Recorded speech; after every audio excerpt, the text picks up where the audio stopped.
Now, stepping away from the realm of animation and horror, as I hit my camera, we have Ignace. I had to make sure I pronounced that right. Ignace. He played Severus Snape in the short film Harry Potter and the Marauders, I believe that was called.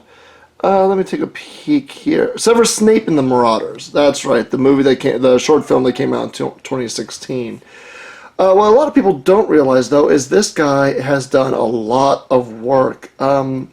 He did a trailer for one of those horror games where he played this like very sickly-looking like female demon thing that came out of the floor. Oh, I can't remember the game off the top of my head. He also was cosplayed as Apocalypse for several conventions. I mean, this guy is super talented and great with makeup and effects. And we got to talk to him, and he said he was a little disappointed that a lot of people don't recognize him, but he understands because he has like the Doug Jones problem, where he's always in makeup, where nobody actually recognizes he himself. But he was a pleasure to talk to. We spoke Harry Potter, and he talked to us a lot about prosthetic makeup and cosplay, which is something he is very passionate about. And he's still doing a lot of work today. So look this guy's movie history up on IMDb. I guarantee you'll enjoy Ignace's work.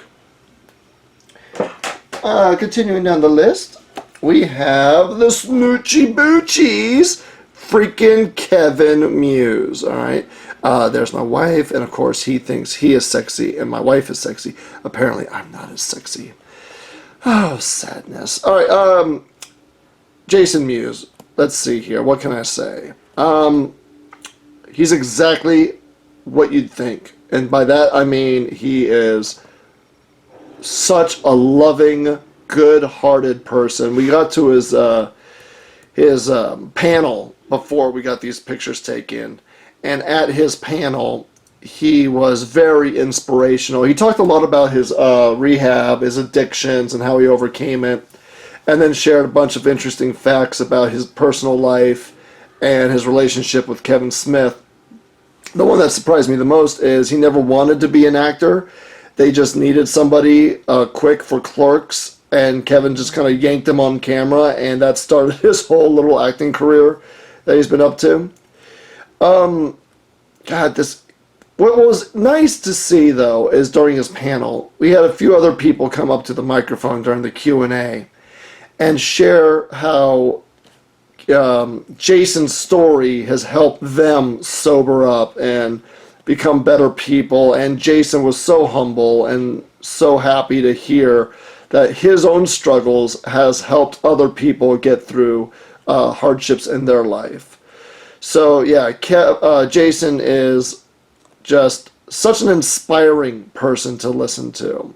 And yeah, he acts what's funny is he doesn't censor himself. All right, so he curses and everything. And there was like, what, a 12-year-old in the audience? And he even pointed to her and said to the girl's parents, you know, I better not hear any complaints. You knew who I was when you brought her in here. And the 12-year-old was actually the one who had questions for him, which was really funny. And he took that in great stride. So, yeah, just a great person. A lot taller than I thought he'd be, to be completely honest. You know, I'm leaning down here, but like he's like maybe an inch taller than me, maybe.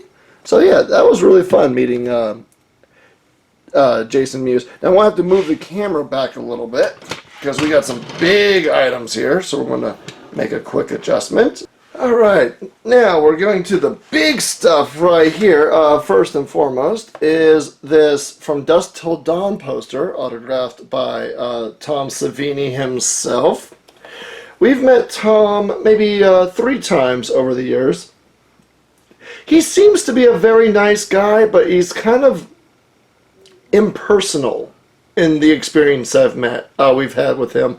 Like, he will talk to the fans and everything, but he always seems either distracted or not all there in terms of paying attention.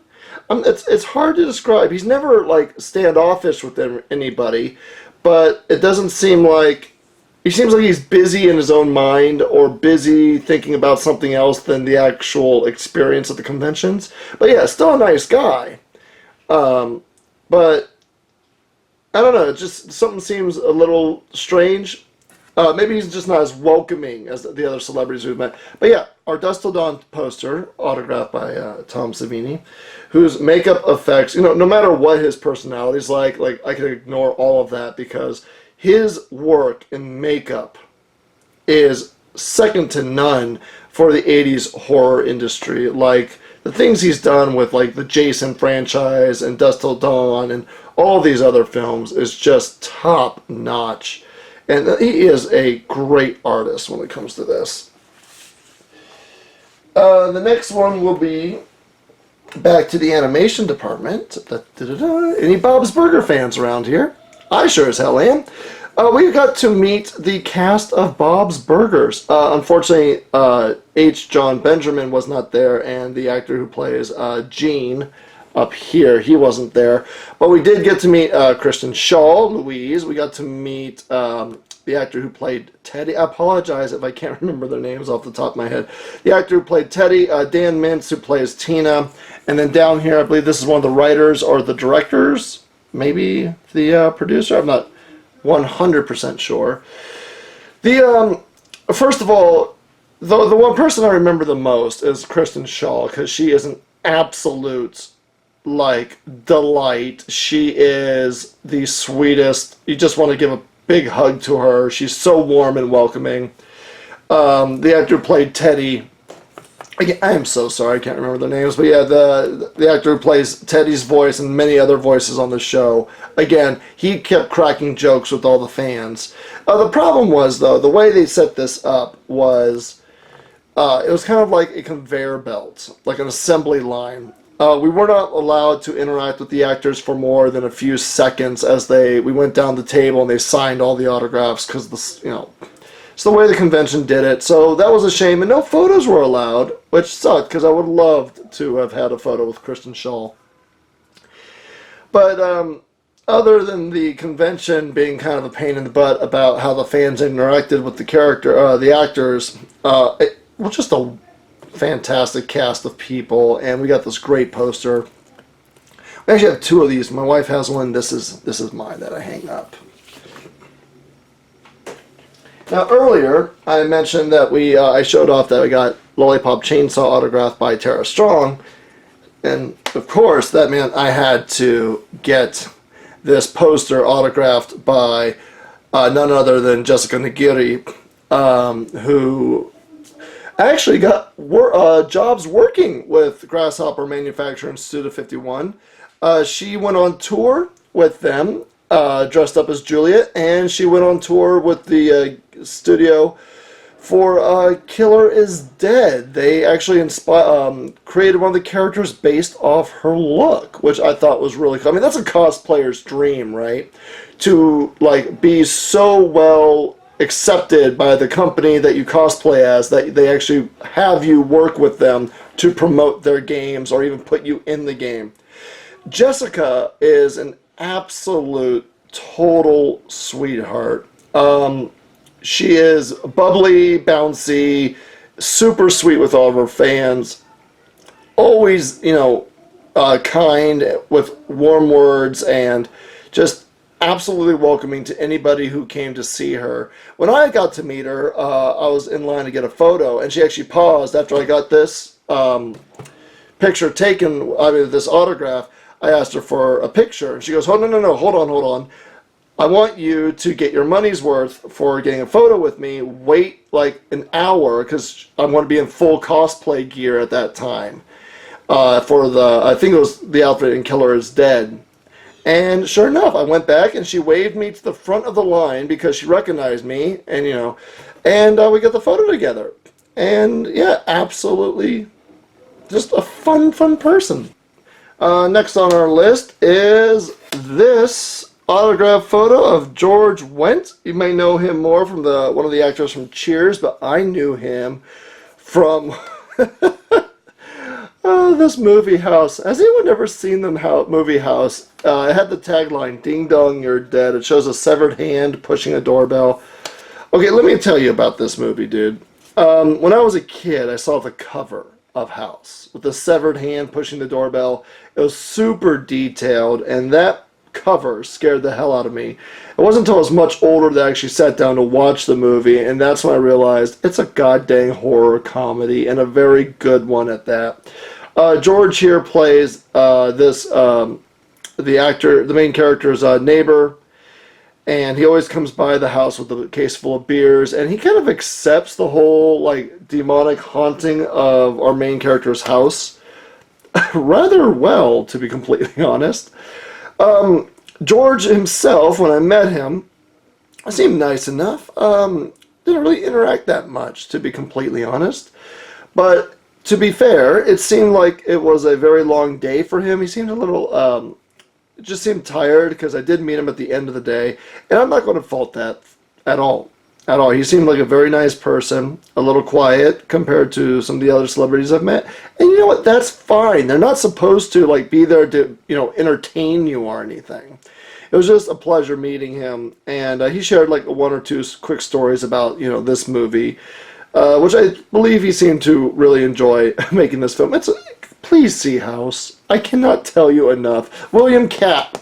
I just remembered his name. William Catt. Yeah. And now for one of my favorite pieces, the last one for this little video.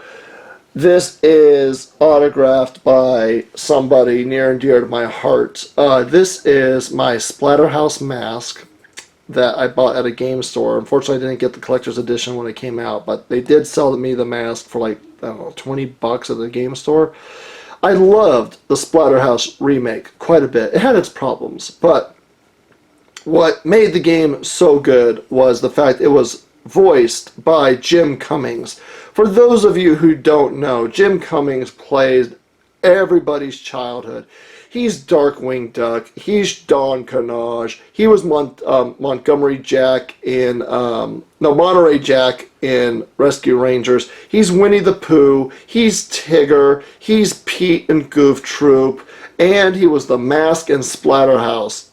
He has a very, very wide range of vocal abilities, and he has been acting ever since I was a child, and he's still acting today. In fact, they brought him back in the DuckTales TV series as Darkwing Duck. I cannot describe how much fun it was hearing the original Darkwing Duck voice back on the air. Jim Cummings is a childhood marvel, and he has been in everything. Seriously, look him up. He has been in almost every cartoon. He's even done a few live action things. There was like a Dumbo's Flying Circus, a live action Dumbo TV series. He played Lionel the Lion, which blew my mind. Now, what was really fun about meeting Jim Cummings is when he autographed something, he did it in the voice of the character. So this guy had a poster of like the Winnie the Pooh cartoon, and he was like, Pooh Bear signs his signature like this. Well, Tigger signed their signatures like this. And I was just sitting here behind this guy, screaming mentally in my head that I was hearing my favorite cartoon characters coming to life through this guy. I also have a picture autographed by him, unfortunately, of Splatterhouse. Unfortunately, now that I'm thinking about it, I have no idea where that picture went. Oh, not a picture. I got the game autographed. That's right. And it says, to Luke, go to hell. Or F you, one of those two. And my interesting story about Jim was when I asked him to autograph these two things, the game and this, he said this was actually one of his favorite roles, because he doesn't get to play such a vicious, he plays villains a lot, but this was such a vicious character who cursed and loved blood and violence, and he goes, it was a lot of fun. And I remember him describing it as, oh, this angry mother effer. And I was just so shocked hearing Jim Cummings say that. But he loved playing the Terror Mask in Splatterhouse. So there you go. Now, that is pretty much it when it comes to my little collection of autographs. There are some things that have already been packed away, unfortunately. I have these cups autographed by Sid Haig when he played bartender at the Texas Frightmare, not Texas Frightmare, the Arizona Mad Monster. He was he was a bartender for everybody at the after party, and all the proceeds, all the money went to a charity that he was hosting.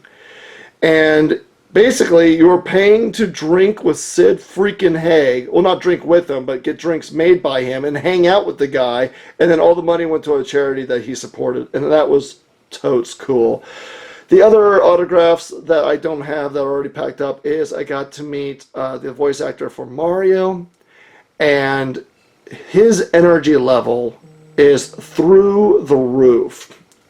He posed like 7 poses with us and just kept speaking in Mario's voice throughout the whole ordeal, and that was so much fun. Yeah, I got Mario Odyssey autographed by him. And finally, I got Doug Bradley, who plays the character Pinhead.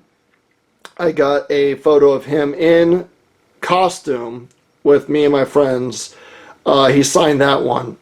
And I've met Doug Bradley 3 times, very passionate about horror movies and even more passionate about Hellraiser. But unfortunately, that picture also got packed up. But other than that, that is a majority of my autograph collection. I hope you guys all enjoyed this little video. It was just something completely random to throw some content up as I'm still busy packing things up. I hope you enjoyed. Anywho, everybody, thank you for joining me today. I am Mazer, and I will see you all next time. Bye.